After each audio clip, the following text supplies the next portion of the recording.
Carrídio marca no fim e Corinthians empata com Fortaleza na Neoquímica Arena hoje, dia 3 de agosto de 2025. Vem comigo para falar de Corinthians 1, Fortaleza 1.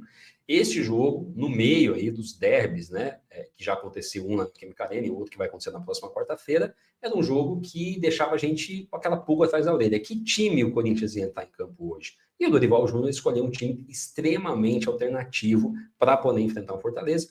O que eu concordo. Eu acho que o foco nesse momento tem que ser realmente o jogo contra o Fortaleza, porém, poderíamos talvez mesclar um pouquinho, ao invés de entrar com um time totalmente reserva, como o Dorival fez. Mas, sem mais delongas, para você que não conhece o canal número 7, está conhecendo agora, nós temos lives ao vivo, logo após o jogo. A live entra no ar e a gente faz um pós-jogo aí bem completo, fazendo análise de primeiro, segundo tempo, avaliando cada jogador individualmente e com muita participação do chat, as mensagens lidas aqui na tela. Então, se você não conhece o canal, está conhecendo agora, já se inscreve, deixa o like, deixa um comentário aqui pra gente e vem participar quarta-feira, hein? Quarta-feira tem um pós-jogo aí quentíssimo pra gente fazer junto, tá bom? Sem mais delongas, vamos lá, vamos colocar na tela o time que o Dorival escolheu aí para enfrentar o Fortaleza hoje na Neoquímica Arena.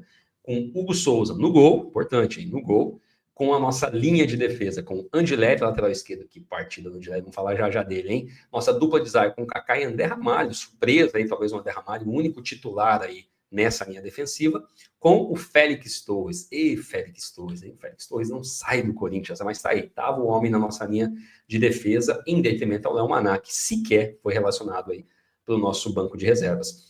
Rian e Charles no meio campo, junto com o Dieguinho, a surpresa aí, o Dieguinho, foi escalado como titular pelo Dorival Júnior, com o Bidon no meio-campo. E no ataque, Thales Magno e Romero. Este foi o time que o Dorival Júnior escolheu para poder enfrentar o time do Fortaleza. O que eu achei dessa escalação? Eu entendi a escalação e eu gostei da escalação. Por dois aspectos. Primeiro, entendia que a gente precisava poupar. Segundo, entendia que alguns jogadores não têm condições de jogar no Corinthians. Um deles é o Léo Maná. Pô, Jardel, mas e aí você vai querer o Félix Torres? Infelizmente, sim. Em detrimento ao Léo Maná, eu prefiro o Félix Torres. Porque o Félix Torres, para mim, por mais que cometa algumas bizarrices, é jogador. É jogador de seleção, tem ali a sua qualidade, apesar, de novo, de ser meio maluco, às vezes de ter colocado o Corinthians em muitas exposições, mas o Léo Maná, para mim, não tem a menor condição. Então, entendi. Entendi também ter colocado o Dieguinho. O Corinthians precisa trazer alguns jogadores, principalmente pensando no ataque, no meio do time, e da base, né? E oportunizou esse menino a jogar, e a gente vai falar também, importante falar da partida do Dieguinho. Então eu entendi a escalação e acho que era suficiente para poder vencer o time do Fortaleza. Falando rapidamente do jogo, eu gosto muito de usar esse gráfico que está na tela. Deixa eu colocar o mouse aqui. Para você que não conhece, a gente usa o SofaScore aqui como um direcionamento aí para o que a gente vai conversando, para tentar ser didático, né? Mostrando para vocês nota de jogadores, também esse gráfico que eu estou colocando o mouse para vocês entenderem, que diz basicamente o seguinte, para quem não conhece muito esse gráfico, tá? Para quem é novo aqui no canal, eu acabo sendo repetitivo para quem já conhece, porém, para quem não conhece é importante falar. É um gráfico que mostra quem atacou e a intensidade desse ataque. E o Corinthians foi dominante o jogo todo contra o Fortaleza.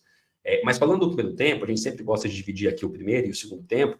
O Corinthians leva um gol muito rápido. Aos 6 minutos, o Breno Lopes, que já jogou no rival, hein, faz o gol, um belíssimo passe do Matheus Pereira. Eu acho que teve muito mérito do Fortaleza nesse gol, mais do que a gente ficar culpando o próprio Félix Torres, que lá na direita acabou não vendo, né, e deixando essa bola nas costas acontecer. Mais uma na conta do Félix Torres. Mas teve muito mérito do Fortaleza também, dessa bola enfiada aí entre a defesa, e até do Breno Lopes, que para mim faz um belo gol, lembrou muito aquele gol do Luciano contra o Corinthians no Morumbi, né, um jogo recente, o Corinthians acaba perdendo, e acabou finalizando para mim muito bem, e abrindo o marcador muito cedo. Só que o time do Corinthians que estava em campo, eu entendia que era suficiente para empatar ou vencer esse time do Fortaleza.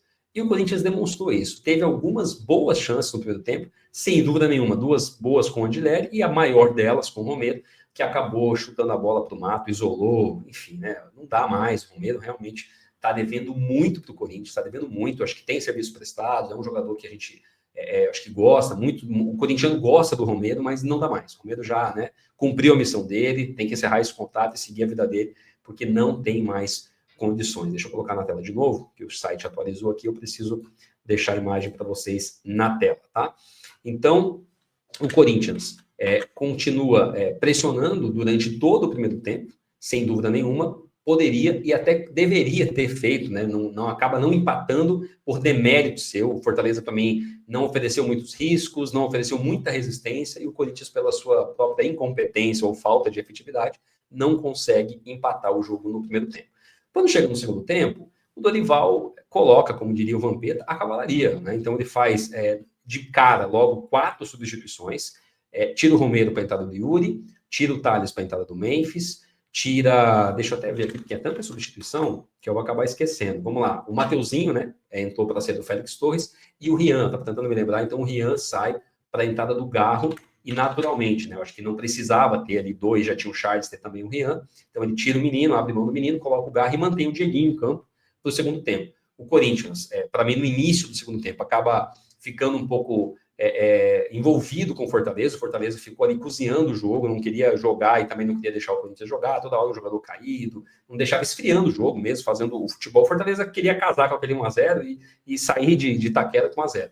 E o Corinthians, depois de uns 20 minutos do primeiro tempo, começa a criar, ter mais intensidade, depois entra o Carrillo também no lugar do Dieguinho, que eu não gostei, eu achei que tinha que ter saído o Charles, por exemplo, para a entrada do Carrillo, mas não tiraria o Dieguinho, que estava bem na partida, na minha opinião.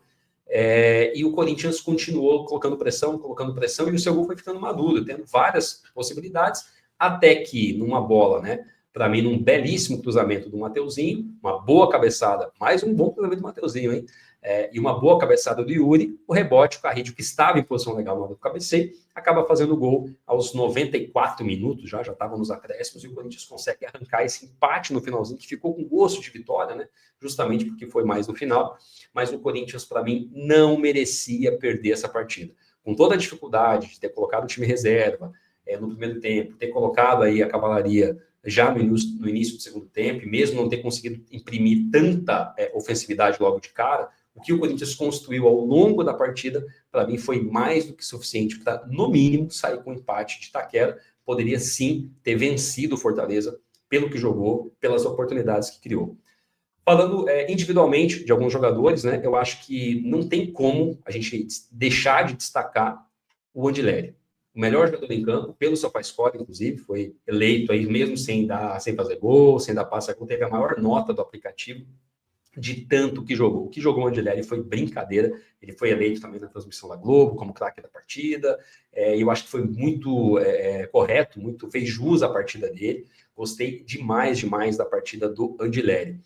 Não tem como também deixar de falar da partida do Dieguinho. Eu acho que o Dieguinho, até por ser um menino da base, né, que acaba entrando e participando bem da partida, deixou aí para mim uma boa visão. Eu não vou dizer uma grande partida, mas enfim, uma grande personalidade. Eu acho que 2 coisas que eu gostaria de destacar do Dieguinho teve personalidade e qualidade. Não é só personalidade, teve personalidade e qualidade. Mostrou que sabe de bola, que sabe controlar a bola.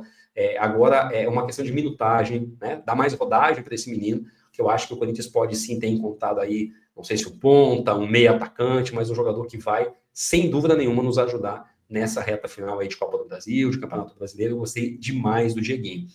Mais um jogador que eu acho que a gente precisa falar dele, que para mim fez uma partida muito abaixo hoje, foi o Garro. Eu acho que o Garro, para o que a gente espera dele, fez uma partida para esquecer. Na minha opinião, foi, se a gente isolar tempos, né, primeiro e segundo tempo de todas as partidas, ele jogou só o segundo tempo. Eu acho que foi o pior tempo do Garro com a camisa do Corinthians, para esquecer, assim, ele errou tudo que ele tentou, e fica aí como um ponto negativo desse jogo.